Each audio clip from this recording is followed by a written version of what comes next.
good.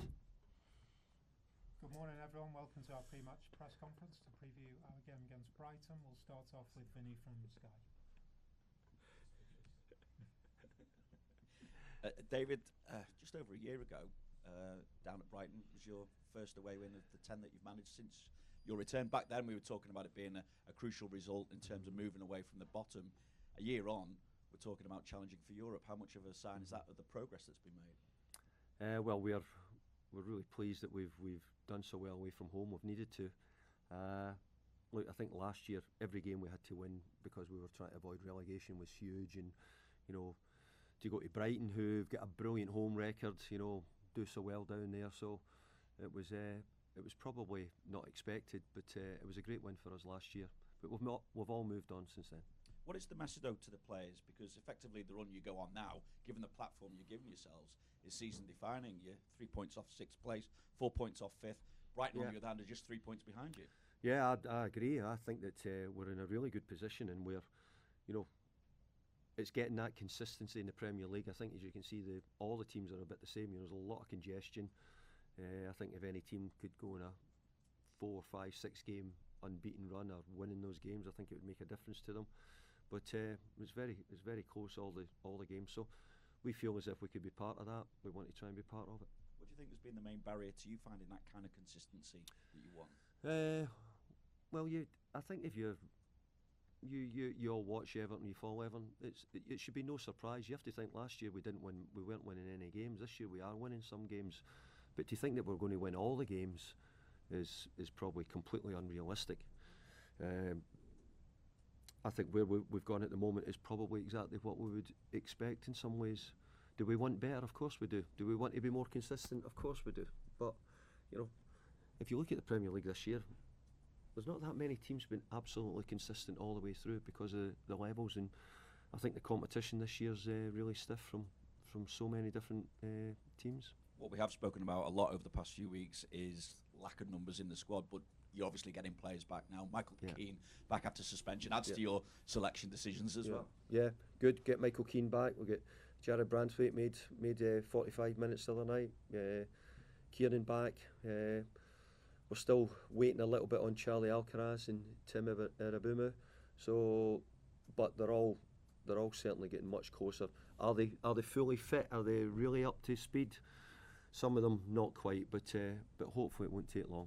Can you just check on Jack as well, and what's the plan for him? Is he going to be sticking around for his rehab? Do you think he'll play again for you? We believe he's probably going to need surgery, but that's still not absolutely confirmed. But it probably rules him out for the rest of the season. Yes. That's a massive shame for you, obviously, given the kind of relationship that you built with him, but obviously what he's produced on the pitch. It's really disappointing for the player, but as for the club and for all of us here, because he's such an important part. He's a big character, big experience for us, and we'll miss him. He's done a lot of really good things for us. Too early then to ask you about what could happen in the summer with him? Far too early. Thoughts though on deadline day? Potential for it to be a quiet one, busy one, late surprise maybe? I'd like to say we're out there looking, which I think I've said in every press conference you've asked us. We're certainly looking. It's not that we're shying away from it. I would say it's probably less likely than likely. Latest surprise back in your first spell was probably Marouane Fellaini, wasn't it, going back? Yeah. I don't know how you did that one. No, I don't know how I done it either. But it proved to be a really good one. So I think January, you can find players, so it's not to say that you can't get it. But I think we're seeing this window becoming quite a difficult one for a lot of teams. Take it though, David, you'd anticipate no one leaving. We heard about the bid from Lazio, for instance, for Tim Arabumu. People might. But at the moment we're not planning to, but may well do. And just what kind of the test do Brighton represent going down there? You kind of touched on it a little bit earlier, just how difficult it is. But look, Brighton have a really good team, and I think their model's been some which everybody's really enjoyed. I think everybody in some way would like to copy their recruitment, how well they've bought. They buy very young and bring them in and have a good pathway for them. They've got a really good up-and-coming young manager as well at the moment, who's steering them in a good direction. So, look, Brighton over recent years have been have been very good teams, whether it have been Graham Potter, whether it be De Zerbi, whoever else I can think of. I think there's been good improvement in Brighton over several years. Thanks, David.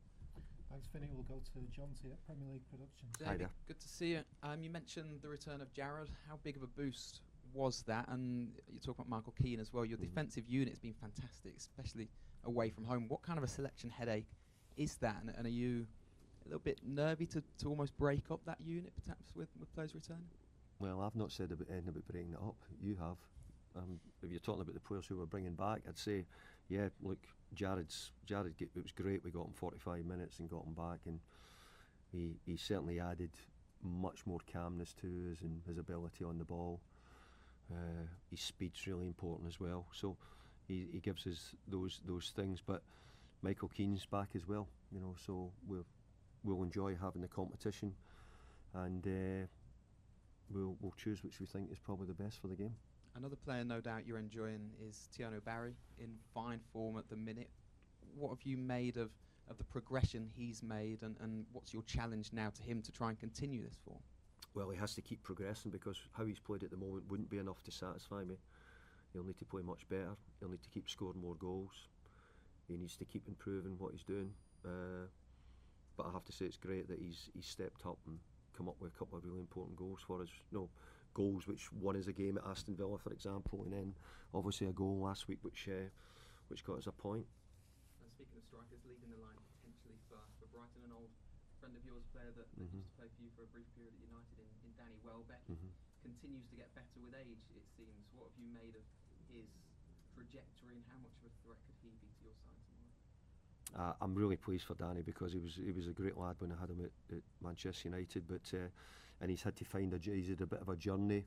He's had to come through injuries at different time, and he's probably in a little bit of a real purple patch now because of his form really at Brighton. He's done so well.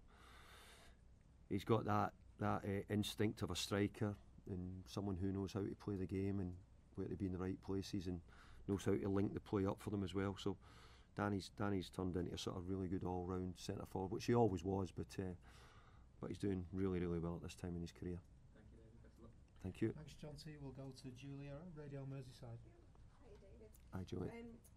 Nathan Patterson has been playing in the right back position. I know he's had injuries since you've been here, and he's been waiting for his time as well to play. How much do you think his performances have gone up? I think he's done okay. We've been actively looking for a right back for over a year, but I think Pato, when he's come in, hasn't let us down. So no, we hope he continues to improve and keep going. And Harrison Armstrong, I know you've spoken before that you would still like to get him at Preston. With people returning to the squad, does that make it any clearer for you at the moment? Well, I won't make a decision till certainly after Brighton, till we've played there. I'm in regular contact with Peter Ridsdale and Paul Heckingbottom at Preston, so I'm on the phone to them every couple of days about it. Again, we'll wait and see how things go, but he's not looked out of place in the Premier League. That would be the biggest compliment I could give Harrison, that's for sure. There was an interview with Kiernan this week, and he was talking about no excuses now for us to succeed, and he's such a leader on the pitch. Is that what he brings, not just his quality on the pitch, but is he one of those leaders now you've got him back? Yeah, I think he's someone who can make us much better. I actually think even the other night, then you saw the difference when Kiernan's around it. It's getting them quickly back up to match speed, but we need as many leaders as we can, and we want the boys who we bring in to be good characters, big characters. I think Kieran's performance has been really good in the early part of the season, and we've missed him over, 4-6 weeks, whatever long he's been out at the moment. So look forward to getting him back proper and ready to see in the end of the season. Since we all last sat in this room, James Garner's contract has been confirmed. I know you've been full of praise in how much he's come on this season, but how much more do you think there is in his ability? Well, I think Jimmy's played really, really well this season. I thought he did last season as well, but I think he stepped up more this year. He wants to take more responsibility. I think he's playing with a lot of confidence. He's got a couple of goals for us, which has given him a little bit more belief that we have to get. Needs to get more goals and more assists for us. So really pleased with Jimmy. So I think the club have gone about their business, whether it be Jared Branthwaite, James Tarkowski, Jimmy Gardner, Jordan Pickford. The club are going about the business, trying to make sure that we get the players who we want tied down, make sure that we get them here, and we've got them. And Jimmy's certainly one of those. Will that help with recruitment longer term? You know, you're showing you've got this quality of player here on long-term contracts. Well, I hope it gives us a steadiness. I talked earlier about inconsistency. I hope the players I'm talking about give us that chance to be consistent. I think we're trying to stabilise the club still. We're certainly in a much better place, but we're still only, a year since new owners took over, really. So I think we're still trying to get the stabilisers still set and making sure that we're ready to build on it. And I think the likes of the players I'm talking about getting long-term contracts, certainly for the next few years, I think it's a big thing for Everton. Thank you, good luck. Thanks, Julia. Any further questions in the open section before we move on?